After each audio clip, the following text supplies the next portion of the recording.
VP for a home run derby before? I have, but not with those stakes involved. It's fun watching the guys chirping each other all game, tons of energy out there. And of course, Jaxson West, one of the guys that's kind of emerging as a leader and a returner, gets out there and has the opportunity to win it for his team, so that's always fun.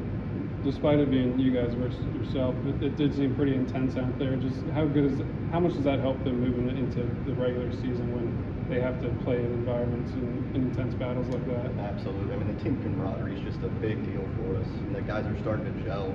Anytime we have that many new guys on the team, it's something that takes time. And it takes time in practice, it takes time in the weight room, it takes time off the field. And those guys have really started to kind of get together, close-knit group.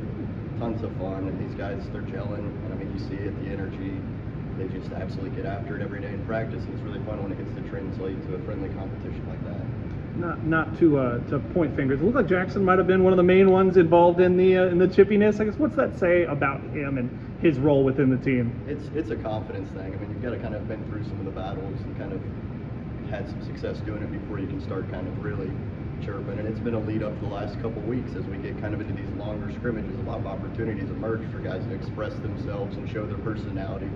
Obviously, you got to keep it in check and contain it a little bit, but it's fun when Jackson's running around chirping to dudes. You got Chase Williams out there, just an absolute ball of energy all week. He's kind of talking the talk and walking the walk a little bit, so it just adds a little edge to the team. It's just curtailing it when you're playing another opponent, but when it's a friendly battle, it's always great to see. Going into year 2 here, year 3 in college baseball, I guess, what differences have you seen in Jaxson early this offseason? Just the commitment to himself physically has been impressive. I mean, he's in here in the weight room all the time. He's really taking care of stuff with our dietitian, doing a great job, physicality, and just every day the consistency. That's a huge piece for Jaxson. He's obviously a talented kid, and the competitiveness is probably his best attribute. So just seeing him show up on a daily basis and just chunk away each day, getting a little bit better, is really fun to see. You mentioned leadership. Who are some of the guys that have kind of taken that next step with a bunch of guys leaving last year? Yeah, I mean, when you lose that core nucleus of guys that performed and obviously had a history of success in college baseball, it leaves a void. And it's slowly some silent leadership, some dudes just leading by with their actions. Alex Lodis has done a good job. Drew Farrow's really stepped up. Cal Fisher, being a young guy, just kind of is Mr. Consistent and kind of gels some guys together. Max Williams wasn't with us tonight, but he's obviously a guy that has performed at a high stage for us. And then on the mound, I mean, you got the Jamie Arnolds, the older guys, the Holes, even the Joe Charles that have kind of been through some of the battles. Those guys that have been through it a little bit really get to just teach other guys from their experiences, and it's fun watching some of these guys step up and really kind of fill that void for us. It's felt like Jaxson has impacted the baseball more consistently this fall, just outside of the weight room improvements. In the box, what improvements have you seen from him there? It's just calmer. I mean, it's just more poise in the box. He's always worked really good ABs. I think he's kind of taken the next step with his approaches of really understanding what he should be looking for and when, and selecting the right pitches to swing. That's half the battle. I mean, whenever Jackson's getting good pitches to hit, he obviously puts good swings on it. He's always been really engaged with 2 strikes and grinding out ABs. I think he's just a little more opportunistic whenever it's an advantage count, and he's having opportunities to do some damage.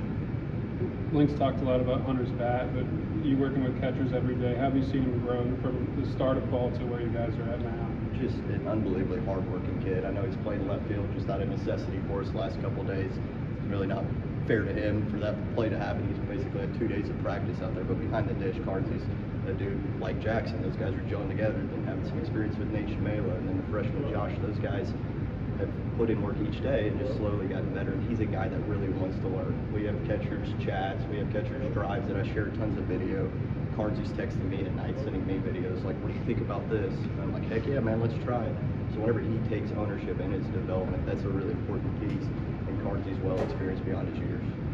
You mentioned Nathan. How big was it for you to add him to the room in the summer, and then what have you seen from him throughout the fall? Yeah, I mean, we had a void, a pretty big one there for a little while, and then Carnes obviously was a big draft risk, so Nate coming in instantly gave some stability. I mean, he's a performer, and he's got some pretty serious collegiate experience, and he's a guy that's just like a technician back there. I mean, being a Dartmouth grad, I mean, he's well beyond my skis as far as his mental aptitude, but the guy's actually just competitive, he's tough, he's consistent. Sometimes we've just got to make him think a little bit less and go out there and just enjoy it and play a little bit, but the guy's been just steady as a rock and really good for us. have you guys thought at all about how you're going to get all three of them involved during the season? I mean, there's only one catcher position, but you got three guys that can all play. No doubt, no doubt. And it's something, I mean, last year you saw it a lot that we got to use two guys and plug Marco in a little bit. I mean, they're all going to fill different kind of voids for this team. Obviously, Jaxson being a left-hand stick, the other two right-handed will give a little bit of kind of split matchup type stuff for us, but all three are really good. I mean, Carnsley's bat's been just steady as it gets all fall. The power's really taken a jump here the last few weeks as well. So they're all three competing like crazy, and they offer a little bit of versatility. Obviously, someone could slide into a DH role, but we've got 1 month of skill work essentially left. And once that wraps up, we'll have the whole preseason to kind of move some guys around and figure out what helps the team the most.